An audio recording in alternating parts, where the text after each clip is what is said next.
What is going on, everyone? Today I have a special guest, Mike from Snakesinthehood. Uh, I guess first I'm going to tell you all how I found his page on Instagram. So I actually was scrolling and I saw somebody's post, and in the comments I saw Mike leaving positive, nice comments. And I clicked his page, saw his stuff, saw what he was about, clicked follow, then went from there.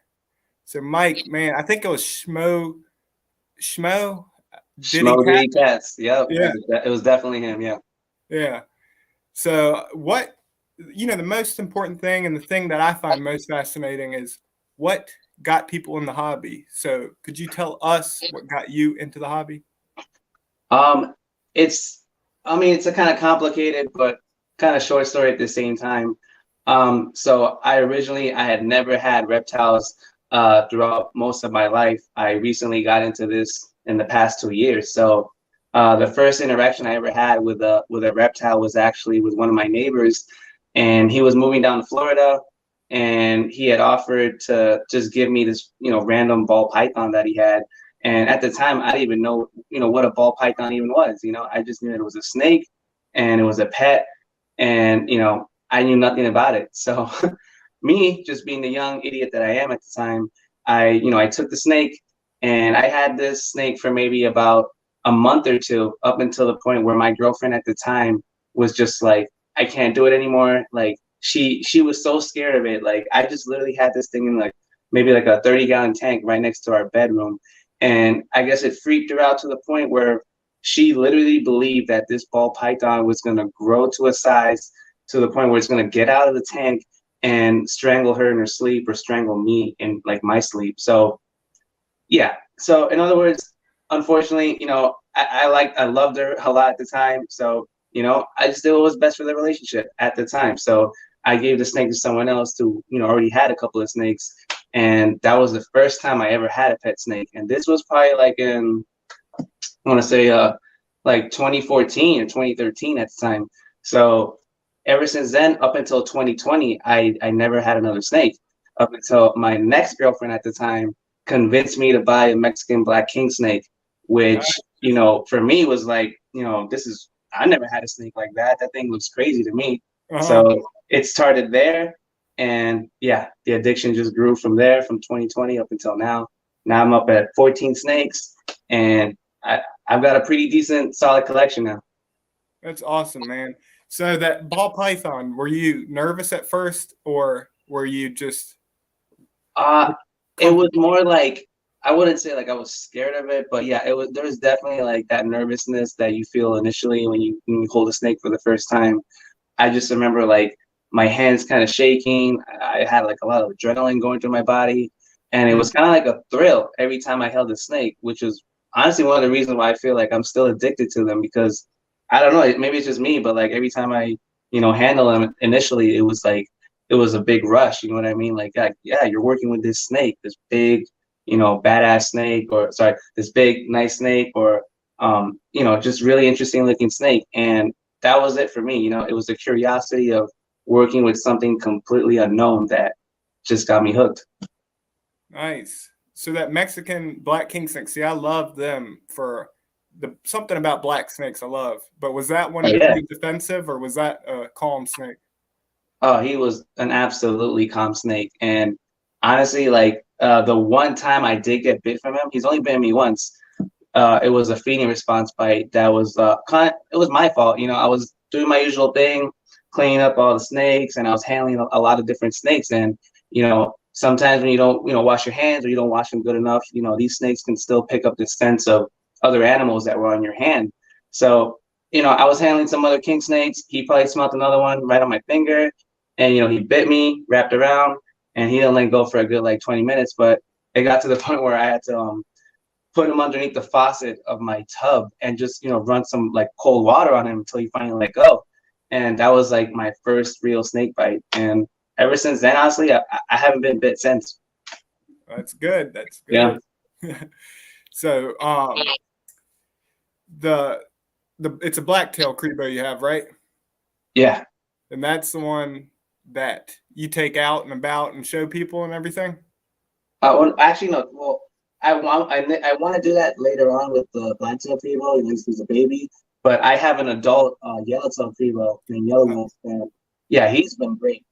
He's honestly, I probably trust him more than any of the snakes in my collection, and I didn't even raise that snake. I don't know, for some reason, there's just certain animals that you do feel more, you trust them more than some of the other ones, obviously, because of your experience with them and just their personality. So Yellow Wolf, I just noticed right away he was a special animal. So he gained my trust, I gained his, and I just started, bringing him out towards, new people. And once I saw that, all the interactions were, all positive, we never had a negative interaction with anyone in public or just my friends. I was like, yeah, Yellow Wolf, he's a really special snake. So it got to the point where, he started doing photo shoots with models and stuff like that. So it goes to show what the misperceptions of these animals is just like it's so big. The ignorance with snakes is just unfortunately at an all-time high. Everyone thinks they're venomous, and everyone just thinks that they're just evil animals out to hurt you or bite you, and it's the complete opposite. It's such a chill animal. It wants nothing to do with you. It just wants to eat, relax, breed, do its thing, and yeah, kind of just be alone. So I'm glad that things are changing, and this hobby is reaching a lot more people. So that actually reminds me about the next thing I wanted to bring up. My animal house, great person, always goes live, always shows love to everyone. He's great. Yeah. The photo shoots, I've seen those too. How did that come about? Did people reach out to you, or did you reach out to them? The photo shoots, they reached out to me at first. David Blaze is a pretty renowned photographer here in the New England area. So similar to your situation, I guess he was scrolling around. He saw one of my snakes, checked my page out, and he, I guess, realized that I was based in Hartford, Connecticut, which is like a 20-minute drive from where his studio is located. So yeah, he just DM'd me one day, and he asked if I had ever done like any photo shoots with some of the animals, and I was honest with him. I said no, but I just feel like I'm comfortable and confident enough with these animals that I would trust them, on one of your models. So we just gave it a shot. We started our first shoot, I believe, with Athena, my hypo boa, and yeah, it went perfectly smooth, and the rest was history. So I've been working with Athena and so far Yellow Wolf, the yellow-tailed Prevo. Nice. So the content creation, when did that start? How long after after 2020, that's when you really got into snakes, right?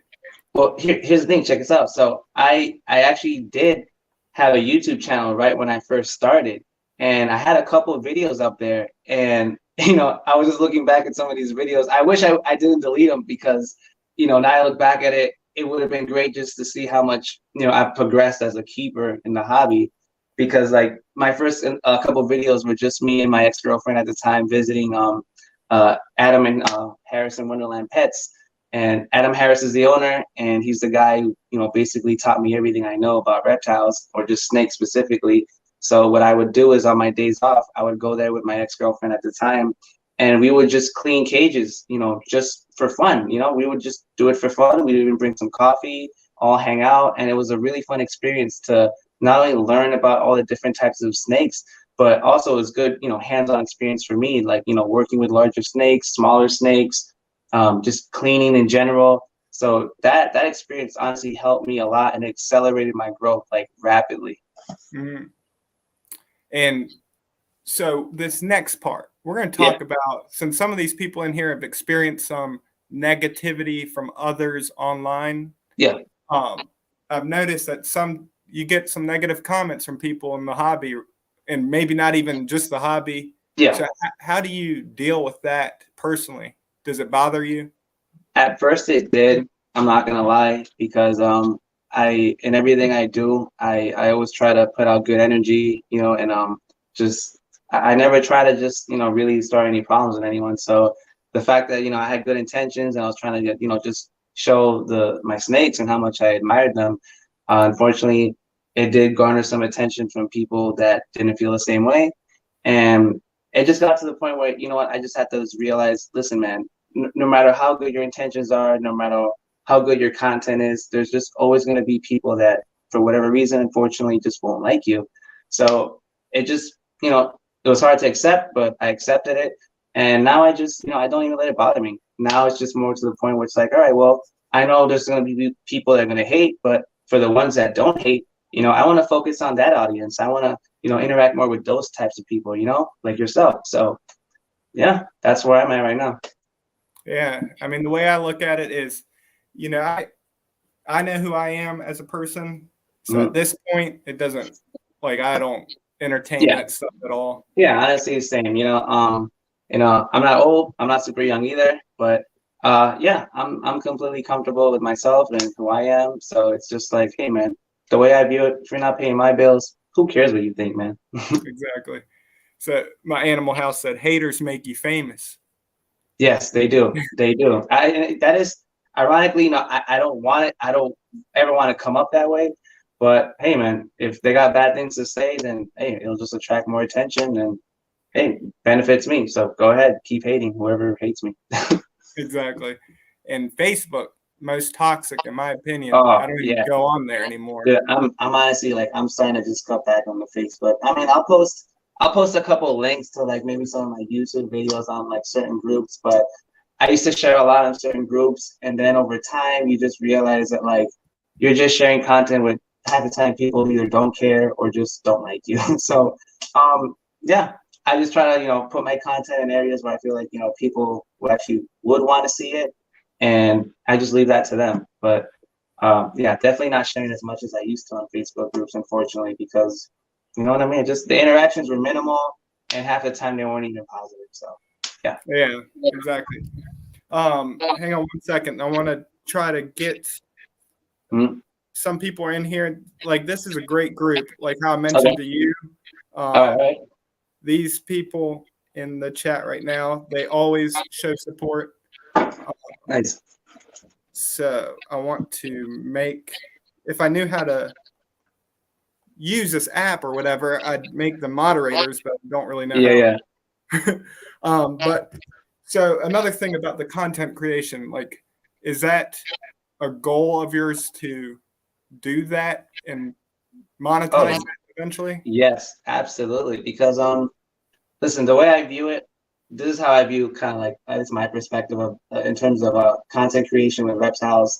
It's a big pie, you know what I mean? And the beauty of it is like there's people that make apple pie, you know, there's people that make blueberry pie, and then there's people like me who make, I don't know, like hot cherry pie. And some people don't like that type of pie, but hey, they may like apple pie and blueberry pie. But the beauty of it is everyone gets their slice of the pie. So it's like I like that. I like that, you know, people have options as to what they want to support and view in the hobby. So it's cool. It's cool that, you know, the hobby is breaking up into expanding the different types of content creation, you know, and it's cool because you're seeing a lot more creativity. It's just not the same monotone, like, okay, I'm gonna stand in front of this camera in one angle for an hour straight and just talk about this animal. You know what I mean? Which is cool. Don't get me wrong. That's all great. But there's some people that, like I said, like they don't like that type of content. They want to see something more hands-on, something more, you know what I mean? Just, I don't know, more modern. I don't know. But it's just like, I love that. I love that, you know, now it's really like you can start to see that, you know, there's different types of people that have these animals that have different, you know, perspectives on how they, you know, treat the same animals that maybe another guy who's a scientist or a professional breeder might handle an animal as well. So it's pretty cool. It's interesting, and I'm excited about it. Mm-hmm. Like the best thing, in my opinion, like I fall into times where I feel like things aren't working, and I feel like doing the same stuff that everyone else is doing, like being negative. But then I get comments from people or messages talking about the impact that I have on them, especially the younger, and that means the world to me. Do you feel like at this point so far you've reached some people, at least change their views on snakes? Absolutely. And the thing is, like, as we talked about earlier, that guy who initially got me, really into it was Schmo Diddy Tats. He's the guy who sent me my false water cobra. He's the guy who sent me my yellowtail credo. So before I got into like, more, advanced level snakes, I would binge watch all his content, just starting from his early videos of him with like, a couple king snakes and some razors and stuff like that. But, what we may see is something insignificant. Like I said, you have no idea the impact it's going to have on someone else because you're not aware of everyone else's life. We're all doing our own things and we're all like on our own trip. So he definitely changed my life. I can say that. I watched his content and inspired me. I like that. And I thought that was really cool. You could just have like your own little mini zoo inside your room, and just take care of your animals. So I'm hoping that, I've put out enough, positive, good content where, if another young guy or kid, whoever it is, just is interested for whatever reason in these animals, they can just see how I did it. You know what I mean? And, I'm no professional. I'm nobody. I'm just a regular guy who just likes snakes. But I found a way to learn how to, take care of them. And here I am now. So I take it serious. I never try to put out stuff that I feel like would damage the hobby in any way. Mm-hmm. Yeah.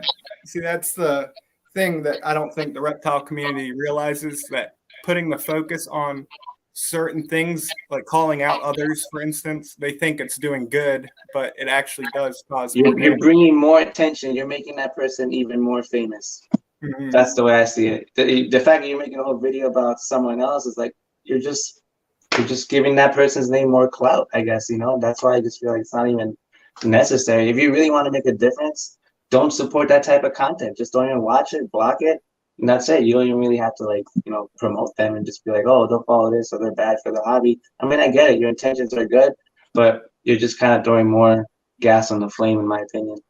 Yeah, exactly.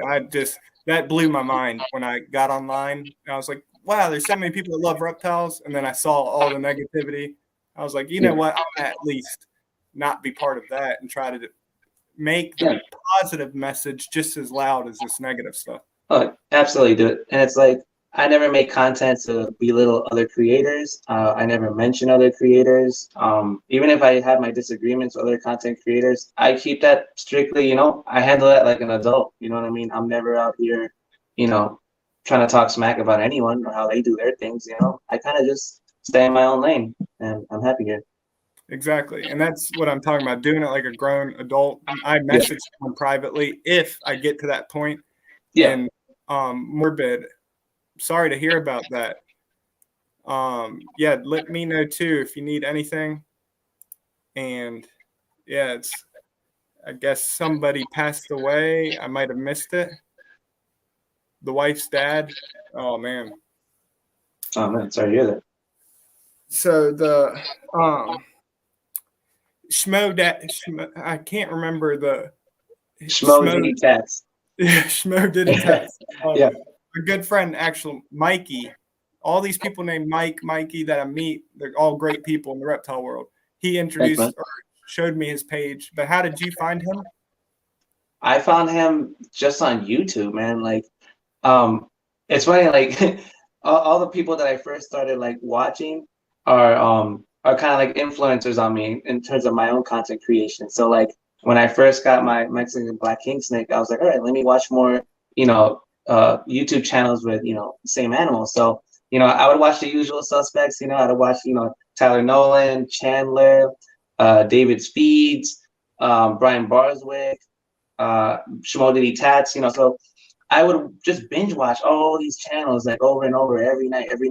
There would be times where literally like my ex-girlfriend would be passed out next to me and it'd be like 3 in the morning and I'm just there literally watching videos about like yellowtail crebos like a maniac. You know what I mean? So I was just watching these videos over time and then I was just like, wait a minute, like, this isn't impossible. Like this, like I can do this. You know what I mean? Like I realized maybe not on the level of maybe certain other people. I respect what they do, but I was like, I've got enough animals where I feel like, I can make something that people who enjoy this type of content or these animals would probably be interested in watching. So I kind of got, bits from each channel that I liked that, got me hooked on them. And I kind of molded it all together and I just made my own thing with it. Yeah.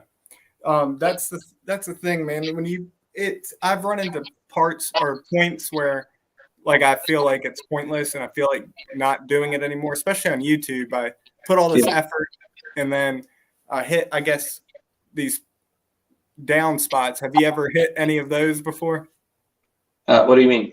Like content, I guess I can't think of the word. It's like on the tip of my tongue, but like I'm putting all this effort in videos. It doesn't seem like it's paying off, and then Like you're hitting like a drought kind of, you know what I mean? Like, okay, like running out yeah, of ideas, I guess.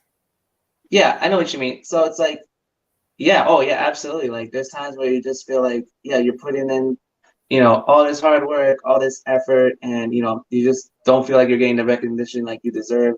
Like I recently experienced that like the other day. So, I feel like I posted like pretty decent videos on my YouTube channel. Some were like short, some were like 40 minutes long. So I tried to, mix it up and see what would stick. And I was just one day like, you know what, let me just do something completely with no effort, just throw it out there, see what happens, and throw it at the wall. And I got some Chinese food one night, and at the time I was defrosting some pinkies in the kitchen. So I'm just like, you know what, let me just feed the Western hognose right here while I'm eating some Chinese food. And I gave this little Western hognose Egypt, my female Western hognose, a pinky, a frozen thawed pinky. She ate it right off my hand, grabbed my fork, started eating some Chinese, and that was my most successful YouTube video. Shockingly, I would have never expected that to be my most most viewed video on my channel. So it was cool, but at the same time, it was kind of just like a reality check. Like, listen, man, like you gotta realize that too. Like, you'd be surprised what could just make it for you. You know what I mean? Like, so you can never sleep on maybe something that you would think is just like dumb or pointless. You'd be surprised. It's those same dumb and pointless things that eventually like people will see that it blows up and they like that. I mean, I hate to say it, but it just feels like society is getting dumber with time. So Oh, um 100%. Yeah. yeah. So I mean, it is what it is. You know what I mean? So that one video in that instance, I was like, if you can't beat them, join them. I just threw some like TikTok-ish video out there, and there you go. Lo and behold, it blew up. So yeah. It's funny you brought that up. I'm glad you did because it's true. The ones that I like literally will sit Yeah. there and realize I haven't posted in a while. I'm just going to post a quick little video, take one real quick. Yeah. And then there's the ones that get millions of views. Yeah. Yeah. Exactly. Let's take it back to, your first ball python. Were there, and we're talking about misconceptions about snakes. Did you have some of those that what's something you learned that changed the way you looked at snakes? That they're actually very, very calm, passive animals. They're actually pretty intelligent, and it ultimately comes down, your experience with each individual snake, I feel, comes down to you. You kind of factor it. I feel like the keeper has a lot of control of the interaction, believe it or not. So don't get me wrong, there's some snakes that are jerks. There's some snakes that are like super chill. You know what I mean? We all have those types of snakes. But even with the ones that are, jerks, I still feel like, with the right experience and the ability to read the animal quickly and, accurately, you can still have a positive experience even with an animal that's probably not so happy to be around you. So over time, I started, when I first started, I thought I was at the mercy of the snake the whole time. Like, oh, at any second, this thing's just going to go off on me. It might bite me. Who knows? Might hiss at me. And over time, I just realized that it's like you initially caused the negative interactions with the animals. So a big part of it is just your energy. I feel they pick up on energy very quickly. These things survive in the wild, so they're always trying to dodge danger. So they're very good at reading everything else around them. So as long as your energy is good and you're not displaying any threatening behavior, you can basically work with any snake you want. Doesn't matter what species it is. That's my opinion. Mm-hmm. Yeah, definitely the energy thing, 100%. Yeah. Working with the public, you feel the difference when you're holding, like if I'm holding a ball python and showing someone and they're nervous and touch it, you can feel the snake like tense up, jerk. And yeah, so I agree with that 100%. So the false water cobra and the hognose snake, those are the two rear fang venomous snakes you have? Yeah, I mean, I know compared to what you got, it's a joke, but yeah, those are technically my only venomous snakes that I do keep. And honestly, don't even think about it. You know what I mean? Like when I even talk about it with other people, I very seldomly bring up the fact that they are venomous because I just feel like in my eyes, it's still just such a harmless animal. There's not even a need to bring that up to like, make it seem like it could be a possible danger or threat. And don't get me wrong, like I would never want to spread false information. Like I'm not going to tell people, oh yeah, get a false water cobra. There's no danger whatsoever. No, that's not true. Do your research. There are things that you need to be aware of. But I always try to display the animal, like I said, always in a positive manner. And if people want to get more into detail with them and maybe specific things like that, I let them do that research on their own. But I just always try to display the animal from my perspective, which is just trying to show a really cool snake. That's it. So that's what I love about Mike. That's the same way I am. And the type of snake doesn't matter. To me, the ball Yeah. python at my work, I've changed thousands of people's minds. And that to me is the most important. I don't like that snake. Ball pythons get picked on, but that snake has changed so many people's outlook on snakes. And I actually do have a question about the hognose snake. I am the same way. I don't like mentioning that it's, venomous. So I try to work around it. But how do you approach it? I wait till they ask, and then I'll say like, yeah, but it's not harmful to humans. But Well, sometimes I'll joke around with it. So what I'll do is like if I have some of my coworkers or a friend of mine over who probably has never handled snakes, period, they'll be like, "Oh, what's a good beginner snake for me to handle so I get used to it?" So I usually always start with my Western hognose because it's slow moving. She's very small and she's very nice.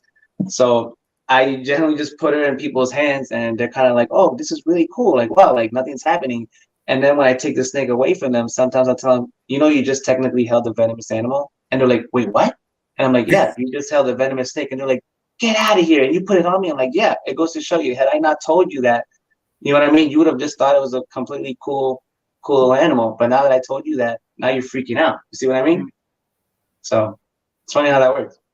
exactly. And Iron Dog Chris, this is another person like I hold super high up there. He's shown nothing but love. He has live streams all the time. You join, Nice. he'll like he does his best to pass it on. He's incredible. But all these people in here definitely are incredible people. And that's one cool thing about social media. Even though there's lots of negative stuff, there's people like this that restore that faith in the reptile community and just people in general. But yeah, man, well, I guess we're going to talk about the indigo snake. How did that come about? Because that thing is incredible. So you're talking about the Eastern indigo? Yeah. All right. So initially, all right. So this is how it all happened. Thank God I never had to go through that strenuous process of applying for the permit, paying all those fees, and then waiting all that time for it to get accepted and all that stuff.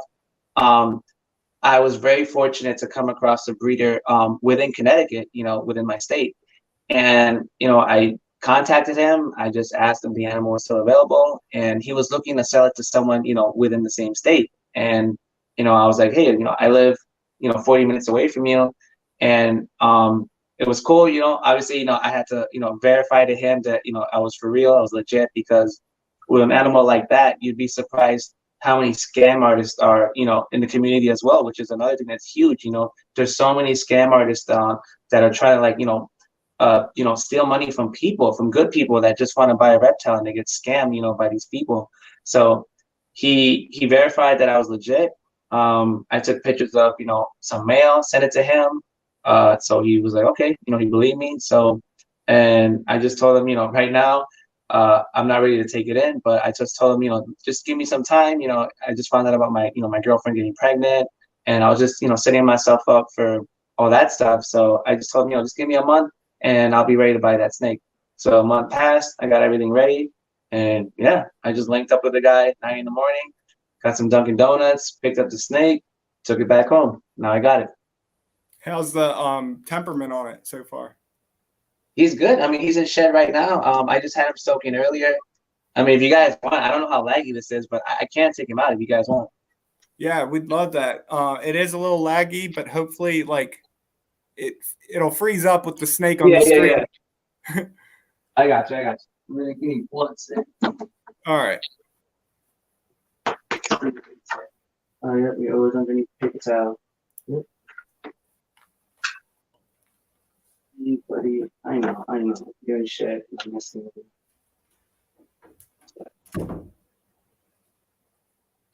All right. You guys see him? We can see him. Can you hear me still? I don't know if you can hear when I'm on solo or you're on solo. I can hear you, yeah. All right, yeah.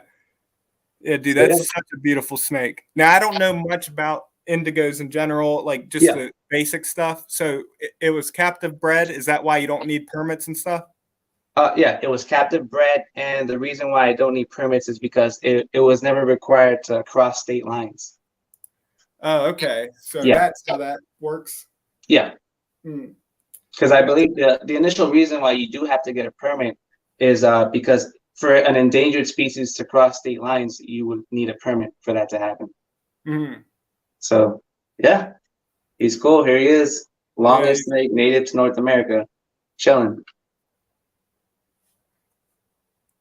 Man, he seems pretty cool. I named him Lord Vader. That's awesome, man. And check this out. He's a black phase. I initially thought he was just going to be like, typical red phase indigo snake. They have typically a lot more red coloration underneath their chin. But this guy right here in particular is a black phase. That's awesome, dude. Yeah, he's sick. And he's in shed right now. He still looks pretty badass. I mean, he looks pretty cool. So I'm just hoping that, as soon as he's out of shed, I can, get some clearer videos, pictures of him so you can really appreciate how beautiful this guy is. He is like it's like black metal. That's why he looks just like Darth Vader's armor. What's the belly look like? Is it bluish? His belly, yeah, it is bluish. I don't know if you can see it there, but yeah. Yeah, they're incredible, man. I'm excited. I mean, I believe he's 6 months old. That's his age. That's awesome. And they grow really fast. Did you take him out today for the outdoor time? No, that was the other one. That's Goku. I can take him out too. That was the blacktail Grebo. So you got blacktail, yellowtail, and then the eastern indigo. Yep. I feel like I do want to get a Texas indigo. I'm not gonna lie. I kind of I love all the dry mark on. The Mexican red tails, they're cool. I like them a lot, but I would just be completely happy with just having, the staples, the blacktail, the yellowtail, eastern indigo, and the Texas indigo. I feel like even with just those snakes alone, I feel like I could just have those and just be happy for the rest of my life. Yeah. Well, if you want, do you want to bring out some other snakes too? Oh, yeah, no problem. I got you. Yeah. Give me 1 sec. All right, buddy. Let me go back home. Yeah, I'm not going to bother you no more. And everyone that is here, check out the description. In there is his link to his Instagram and YouTube at Snakesinthehood. So please check him out. I'm telling you guys, I don't interact with anyone that's not somebody that I hold highly. All right, let's see if we can get the yellowtail out. Keys Constrictor, another goat. Him and his wife, just incredible people. Oh, great. You peed. Perfect. So I cleaned you out anyway. Good job, Yellow Wolf. All right, so iconic Yellow Wolf. This is the yellowtail Grebo. Man, that is beautiful. Yeah, I hope he's not too laggy, but yeah, this is him, man. I mean, the good thing about the lag is that at least pauses on the snake. Yeah. I mean, let's see if we can get him to look into the light. You want to look into the light, Yellow Wolf? There you go. Now, how long have you had Yellow Wolf? Yellow Wolf I got in August of last year. So, sucking math right now, but I've had him for a couple months, yeah. And how big do they get? Is that full grown right there? I mean, he's still gonna get a little longer, but I believe he was a 2017. Uh, that's when he was born. So yeah, I mean, he's adult. He's a full-grown adult at this point. I try not to feed him like too much. You know what I mean? Like I prefer my snakes to be kind of like lean and mean. I definitely don't power feed. So like right now, like I haven't fed the snakes in 2 weeks, but before that, I fed them for like months straight. You know what I mean? Mm-hmm. So yeah, they're doing good. He's probably gonna, from what I've heard and done like research on, the yellow-tailed Crebos are like they're the longest of the dry Drymarchon. So supposedly like these are the longer ones and kind of the feistier ones too in terms of temperament. Has this one ever been defensive for you? Never defensive, but when I did get him initially, right when Schmo sent it to me, I was feeding him one time. I was feeding him and Hansel at the same time, some fresh salmon. And I just remember after I fed him the fish, every time I walked by his enclosure, he would lunge, like, he would literally just like attack the inside of the bin. And I was like, whoa, it got to the point where like I had to put like a towel over his enclosure because, I didn't want him to hurt himself. Mm-hmm. So I can understand, it was within the first couple of days that I got him, it's a whole new environment. I mean, he was overnight shipped literally from California to New England. So just that trip alone, he flew across the country overnight. So I get it, it's a whole new place, energy, owner. But I'll tell you what, after a week or so, this is how he was. He's been like this ever since. It's awesome. I know that their feeding response is similar to cobras. They're pretty. It's funny you mentioned that. Like, to me, this is just my opinion. I could be completely wrong, but I just feel like the Crebos or just the Drymarchon in general, that's the closest thing to a king cobra you're ever gonna get without the venom. Hands down, my opinion. Exactly, and to me, the only one I've worked with is a black-tailed Creba, I believe. Like I said, not too knowledgeable on them, but yeah, they're very similar. They're good practice, like for cobra. Oh, yeah, and just like you see the intelligence. You know what I mean? Like he thinks about everything he does is actually very calculated. He observes everything. He's extremely observant, and even when I feed him, he just doesn't automatically just lunge all the time. Like there'll be times where he'll do that, but there'll be times where he'll stop, investigate a little bit, and he just, he'll take his time. He won't do it like right away. Mm-hmm. Yeah, that's what I found incredible about the black-tailed one. The eyes, you can see that they're thinking. Yeah. Oh yeah, most definitely. But yeah, they're all cool. I definitely would say the Drymarchon genus is probably like top 3, if not my favorite. You know what I mean? Since you named top 3, what are the others? Oh, all right. I love Rhino Rat Snakes. I think they're incredible. I've always had a thing for Rhino Rat Snakes. The second I saw one, I thought that nose was just so unique, and the color was amazing. It was almost like an aquamarine green. It just was a really unique looking snake. So that was a dream snake for me. I have a female one here if you want me to take it out. Yeah, man. If you I got you. Let me just put him away. But yeah, everyone, that's Yellow Wolf. Thank you for bringing him out. Yeah, no problem, man. All right, Yellow Wolf, get back in there. I gotta clean you up too. Oh, that's another thing. Their pee, man. That pee is like a scent that I just can't get out of my head ever. Yeah, see, that's the large snakes, man. The cobra is a large cobra. Oh, definitely. All right.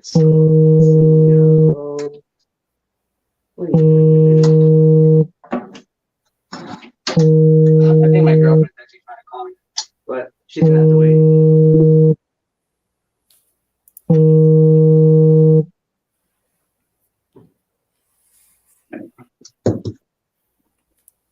So this is Rose, my Rhino Rat Snake. Dude. Check it out. Yeah, that nose is just so cute. Yeah, right. It's pretty cool. It's just, I don't know. I just saw that and I was like, yeah, I need one of those. So how'd this one come about? This one, I think she was probably one of my first couple of snakes. But I actually got her when she was like extremely young. Like the breeder that sold her to me, like she was just like she was eating guppies and she was just fresh off like her first pinky. Actually, no, her first real pinky was with me because before that she was eating guppies. So I had to literally teach the snake how to eat pinkies, and it wasn't easy. She was not liking it. I had to work with her sometimes for like 45 minutes to an hour, just trying to like, fidgeting a little frozen thawed pinky underneath her nose so she would eat it. So finally she did it, and she's been eating ever since. Nice. Yeah. So that color in person is Yeah. probably Right way. now, this doesn't know justice. Like if you were to go outside and see that snake, like you'd be like, wow, like that looks like so cool. And they get pretty big, don't they? Yeah. Oh yeah. I mean, it's a female. I know the sexual dimorphism, so she will get longer than the male. So I think it can be anything from like 6 feet, 5 to 6 feet, something like that. They're not really like super long snakes, but yeah, 5 to 6 for sure. 5, 6 foot, and then 3 of that is the nose, right? Yeah, probably 3 inches, like an inch or two of it. Dude, that's awesome. What would be your third favorite snake? Third favorite snake. Oh man.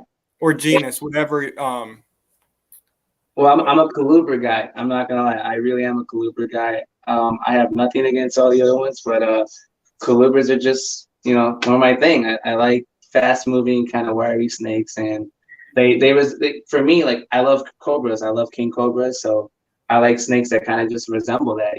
That's probably why I love the Drymarchon so much. So I would probably say my boa.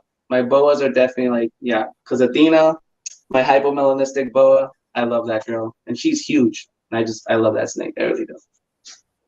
How big is she? Let's find out. Let's go take her out. All right. And that's the one that you use for the photo shoots, right? Yes. All right, get back in. I know. You probably don't want to go back in, but Daddy's busy. Yeah, there's somebody, I think his name's Ryan, that I see a bunch of rhino rats on his page. That's what made me. I probably wouldn't know anything about them if it wasn't for him, but they are incredible. Oh yeah, I love them. So let's get this girl out. Yeah, she's huge. So just give me one sec.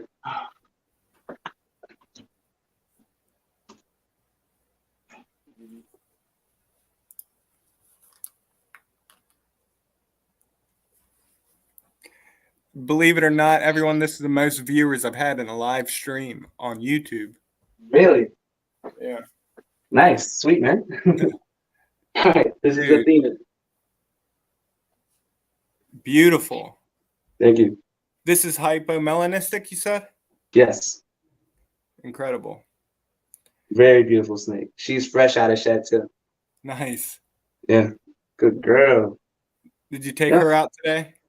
Nah, I didn't have time, but I definitely will this summer. I'm gonna be working on a lot of like outdoor content creation. So yeah, you guys are gonna see. I'm gonna be doing a lot more videos outside, just right there in my backyard. See, the place that we have now. Oops, I accidentally put me on solo. But the place I have now, my neighbor. Yeah. Like the houses are far apart, but she just stays in her yard. I can't even bring my stuff out anymore. Really? Yeah. Oh man. I don't need people here knowing what I have around here. I was going to ask you too, like, so are you located in the Carolinas? In Virginia? Oh, in Virginia. So, I mean, I'm assuming like what are the laws over there in terms of venomous reptile keeping? So it depends on county. So some places like where I am, you don't need anything. Some just flat out illegal. And then I believe some counties you need permit. Yeah. Okay. Yeah. Oh man. So I have a question for you. Like, what before you got into venomous, like, what was your first snake, and how long have you been doing this for? So my first snake was somehow convinced my parents when I was a little kid. It was a corn snake. Okay. But after that, I believe it's another corn snake, and then Yeah, I think a Mexican black king snake might have been the next one. And that was because, again, the black snakes. I love black Yeah. snakes. See, same thing. The Mexican black king snake kind of just set it off for me. And then from there, so I guess I usually just go with professionally. I've worked close to 10 years, but just in general since a kid. And Yeah. the venomous, just something about them just fascinated me. So do you only keep snakes? Is there any other reptiles that you do keep? Not really, but if I did, it would be probably a monitor lizard of some sort. Yeah. Just they're incredible too. But at this point in my life, I don't have a reason or like a desire to. The thing is, like lizards, I love them. They're dope, but they're just like they're a lot more high maintenance. You know what I mean? Like, and I feel like that's why the snakes just work well with me because, like, you know, I'm a busy guy. I work full time. I got a lot of stuff going on. It's like I can't be so hyper focused on, you know, taking care of a specific species. You know what I mean? And like, thank God, all my snakes are more or less kind of like in terms of husbandry, very similar. So I just, you know, it works better for me. Don't get me wrong. I love all the other animals. I used to have a chameleon. I used to have leopard geckos. But, you know, when you have lots of animals, you realize like it's just sometimes not the best thing for you. You know what I mean? So I learned that, and I still respect people who do it. Don't get me wrong. Monitors are amazing. And, you know, I appreciate them. I work with tegus all the time when I go to Harrison Wonderland Pets. So great. Love them. But just, I got no time for them. I got no space for them. And yeah, I just like snakes more. Yeah, that's exactly how I feel. I like being able to take a vacation and not have to bother anyone Yeah. to take care of my stuff. That's the So thing with me Chris, too. Like, I've never had to take a vacation yet. So I have no one literally that can take care of my animals. So if I were to do that, I don't know who would take care of my animals. mm-hmm. So Chris asks, and I'm probably going to pronounce it wrong. Yep. Do you like the Musarana? I probably pronounced that wrong. So, do you mean a musarana? Uh-huh. I've heard of that, but like, what is that? I'm not even sure what the heck that is. I've heard of that though. I have. Yeah, I've heard of it. I don't know exactly. Like, if I'm assuming it's a colubrid, just because you mentioned that you love them. Yeah. Let's see. He mentioned that he loves the pied ones. I mean, yeah. I mean, look it up. You're at the computer right now. I can't look it up. Probably butchered the name, but oh well. And yeah, let's see. Yep, colubrid, Central and South American. They look. What's it look like? Let's see if you can see this. I don't know how to. That's a pied one. He said he loves a pied one. Let me see, because I got the camera pointing my way. Oh, that's it right there? Yeah. Oh, yeah, that looks fire. Yeah, man. That is pretty sick. I like that. Keys, you're going to get a tegu one day? You know what I do want to get? And, like, I don't know why. I want a really cool, like, tiger rat snake. A what? Tiger rat snake. Tiger rat snake? Yeah, I want a tiger rat. I don't even think I've heard of that. Oh, dude, check them out. Tiger rats are super dope. So it's rat snake, so super long, a little bit like slimmer. It's like a lean, super long colubrid. And trust me, like from my experience, the rat snakes are just like, I don't know what it is about them, but they're just feistier. You know what I mean? And they're great training. If you want to get into venomous, I feel like, yeah, you want to work with animals like that. Like, I also have a king rat snake here, who is like, in terms of handling, just completely out of control. Like he kind of just does his own thing. His head is just going all over the place. He's never really kind of set in one position. So for someone who's not used to that, it'd probably be a nightmare. But for someone like me, that's why I specifically got that king rat snake, because I knew it was going to be a good training snake if, like I said, further down the line and with more experience and research, obviously, if I ever were to get into the venomous hobby, you know, I'll be ready for sure. Do you have hooks and stuff that you practice with at all? Yeah, I mean, I only have two, but I do typically, I like working with this one, like the smaller hooks, obviously just because for the smaller snakes. And I'll honestly only use the big hook if if I'm taking out like the false water cobra out of his like water tub or something like that, or just if like I don't know if I'm just getting sketchy body language from one of them, those bigger snakes, I'll use the hook. But for the most part, I'll just go in there and just grab them. My Serrana getting around 7 feet. That's incredible. And I did look up the tiger rat snake, the yellow and black. Yeah, those Dude. look sick. Yeah, man, those are all a lot of what you have is great for at least for cobras and stuff. Great practice, the body language. Yeah, those are good practice. And regardless, you've only been bit once, you said, right? Oh no, I've been bit. I want to say I've been bit less than 10 times throughout my entire time of keeping snakes. But I would only say like I got one really good tag was with the Mexican Black King. And that's honestly the only one that made me like bleed. That was it. Because he just wouldn't let go. It was a feeding response bite. But all the other tags I've taken have just been, the California king snakes love biting me. I don't know why. They think my fingers are food. And they'll be cool with me 1 second, and the next second I know they're wrapped around my finger, and then they just let go. But yeah, that was it. That was my worst bite, honestly. And I do have a video of it. I can share that with you. Yeah, definitely do. The king snake, like I've only been bit a few times, like less than 10 my whole life by non-venomous, of course. And I think the majority were king snakes. California king snake both times, I believe. Yeah, they're just listen, man. They're wired that way. I still love them. Awesome snake. I'll still always keep them, but yeah, they love biting, man. Mm-hmm. But man, I appreciate you taking the time for coming by and chatting. But everyone, please check out Mike at Snake in the Hood.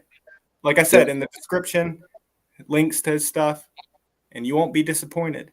And Mike, appreciate that, man. Awesome. Telling you the vibes and positive energy you put out is extremely, first of all, contagious. It spreads. And that's what made me want to reach out to you. And you are going to go far if you put your heart to this. I can't wait to watch you explode on this social media stuff. It's going to happen. Appreciate that, man. Everything willing, it works out. I really hope it does. But my goal ultimately is just whether that happens or not, I just always want to portray these animals in a positive light, and I never want to, damage the hobby. And, I just hope whatever my content does, hopefully it'll be a positive inspiration for future keepers down the line. Exactly. And that's regardless of anything, you've touched some lives, and that's what means the most, in my opinion. I hope so, man. I really do. But yeah, I appreciate I appreciate everyone stopping by. And these people, if you do get the chance after or whenever this is uploaded, check them out. They are incredible people that are in the chat. And use whatever you want. If you want to use any footage, anything that's mine is yours. So you're the man, dude. Appreciate that. Yeah, but everyone, take care and thanks for stopping by. Again, Snakes in the Hood, Instagram, and it's together. All one word, lowercase, Snakes in the Hood. Can't go wrong. YouTube, it's just spaced apart. Snakes in the Hood, right? Yep. So check them out. And man, I'll keep in touch. We'll have to do some more collabs. Oh yeah, definitely, man. Hey, when that falsie gets out of shed, trust me, I'll bring him out. Definitely. All right, guys, take care. Peace out, Mike. Thanks again. No problem, man. Have a good night. You too. Later. Thanks, Chris. I appreciate that.